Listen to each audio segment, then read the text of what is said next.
Hey everyone, it's Eric. Welcome to Eric's Adventure Lab. So today we will be changing the oil on my GX470.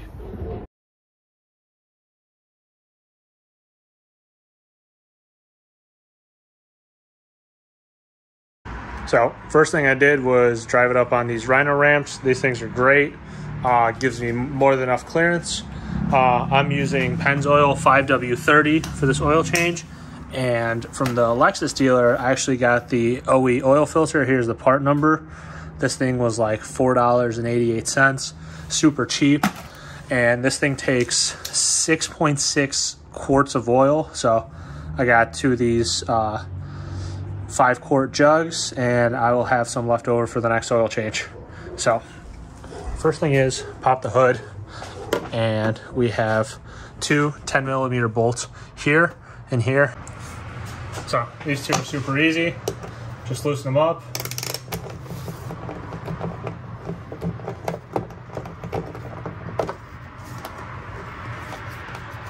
And they should come out.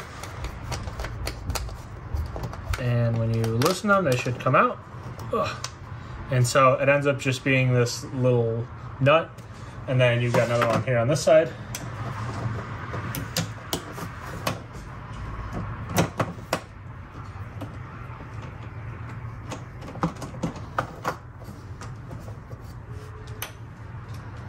And then this whole cover just comes right off.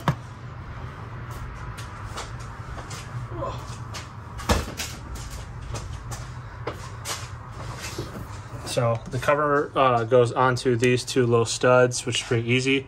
You use a 10mm socket for this.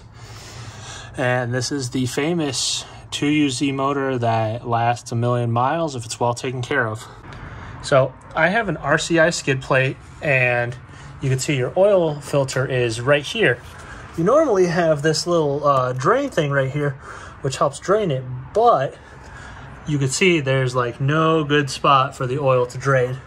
So what I'm gonna do is just unscrew this and use a bunch of paper towels and make sure not too much drips onto the inside of this skid plate.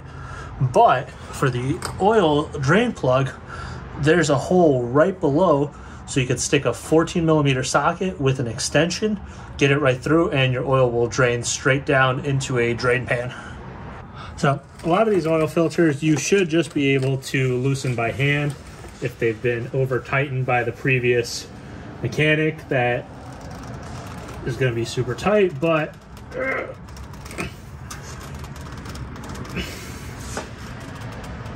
if you're weak like me, you can grab a set of these oil filter wrenches, grab it here underneath the sway bar, and just grip it and rip it, and there we go, it's starting to loosen. So when you end up putting the new one on, you don't have to tighten it too much. Just hand tighten it, that should be more than enough. So now that I got this one getting loose, I'm gonna stick some paper towels in here, just so a lot of it doesn't go into the skid plate. And I'm gonna loosen it up just enough. And the oil's starting to come out a little bit. Hopefully I don't get too much into the skid plate, and I absolutely am, because it's starting to drip, but I will worry about that later.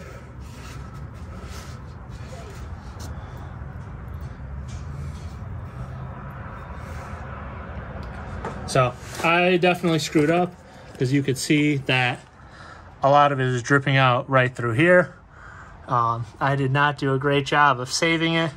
So now I will be cleaning up my garage floor for the next few minutes. So if you want to not make the same exact mistake I did, put a drain pan right there, and at least you'll catch it before it hits your garage floor. Or the other thing is, you just have to pull off the skid plate, which can be kind of a pain every single time you do an oil change, but it is what it is. So I'm gonna unscrew the filter the rest of the way, and it is full of oil. So here we go, this is done, and we will just put it in the drain pan and not try to make too much more of a mess. I mean, it's not a huge deal because a lot of the oil drained into the top of the drain, into the skid plate. I just got to reach in there with some brake clean and some paper towels and clean it out. So not a huge deal, but if you want to keep stuff clean, I'd say either find a better way to drain this out this way towards the driver's side tire or pull the skid plate off. So the next step is to remove the drain plug. It is a 14 millimeter and you can get it with an extension. And hopefully this one drains without me making as big of a mess. So I've got a handy dandy rolling creeper, and the drain plug is right through this hole.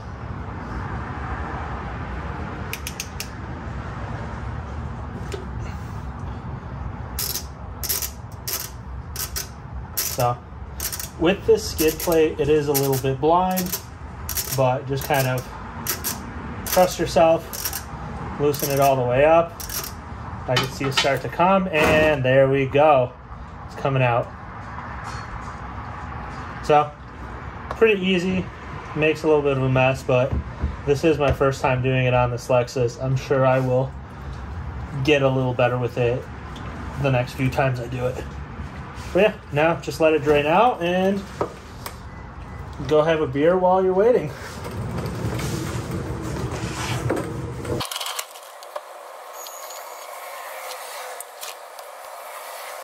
So up in here, you're gonna have a washer for your drain plug.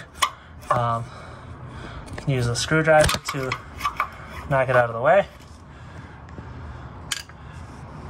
So now that you have all of the oil that has drained out of your pan, take your brand new washer, put it on the bolt, slide your drain pan out of the way.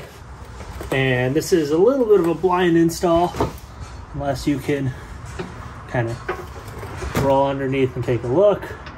But the biggest thing is just do not cross thread this. So I'm gonna start this by hand.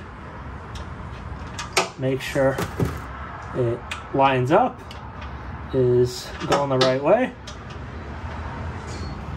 And then once the drain plug is lined up and kind of tightened up by hand, and you know it's not cross-threaded at all, because then if you do that, you're going to have much bigger problems. So tighten it up, grab your socket, ratchet.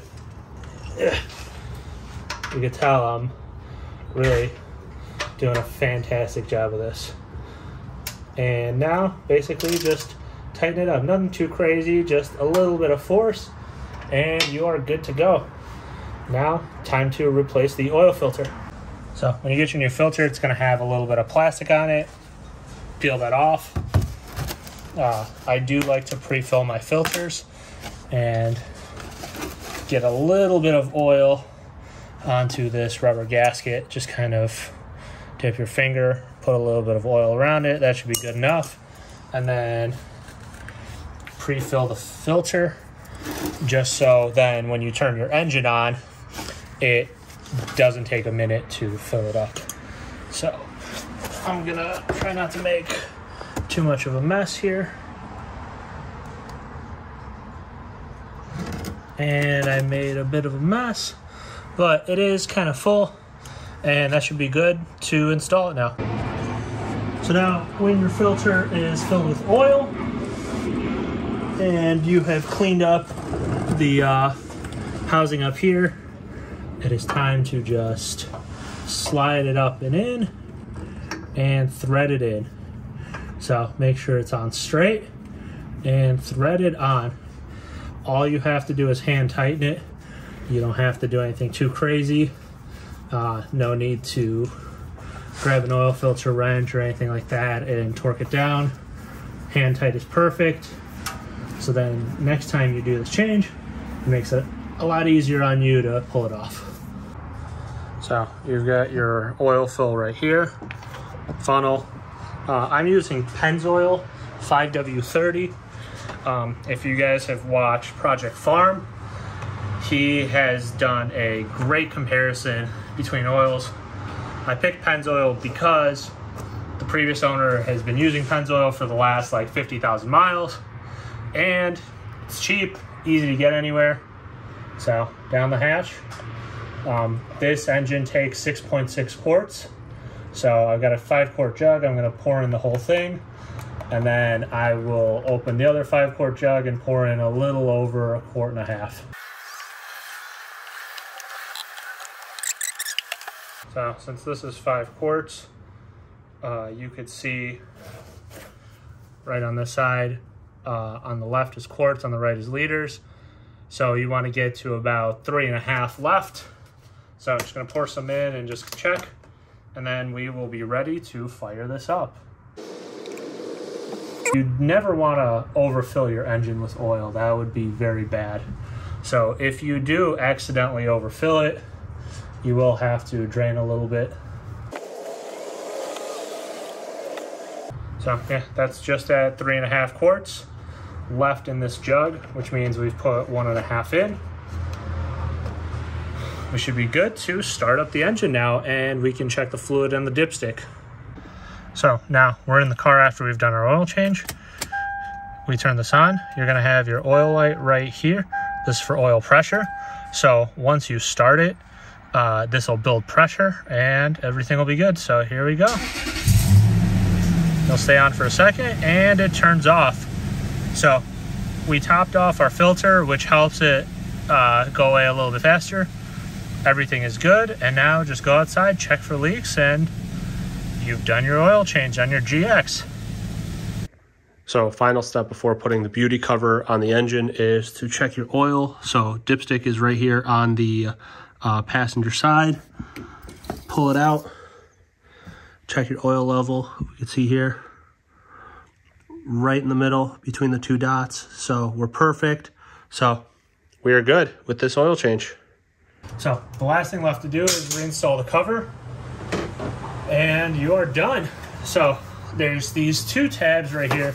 You can see this, and they go back here. They basically just kind of slot in, and it helps you guide in the front ones. So once these slide in, take a look underneath. You'll see where these line up.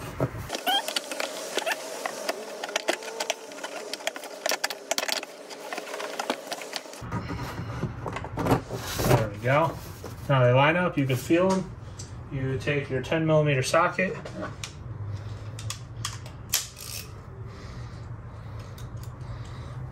nut right here, and just tighten it down. Nothing too crazy, just kind of hand tight, and that should be good enough.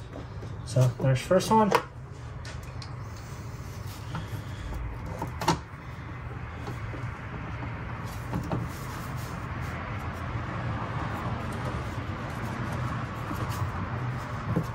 Here's your second one, like hand tight, and that is it. That's how you do an oil change on a Lexus GX470. Hopefully you learn from some of my mistakes, and especially if you've got a skid plate, to do it a better way that doesn't spill all over the place. But if you learned something and you want to see more, like the video, subscribe to my channel, and I'll see you next time.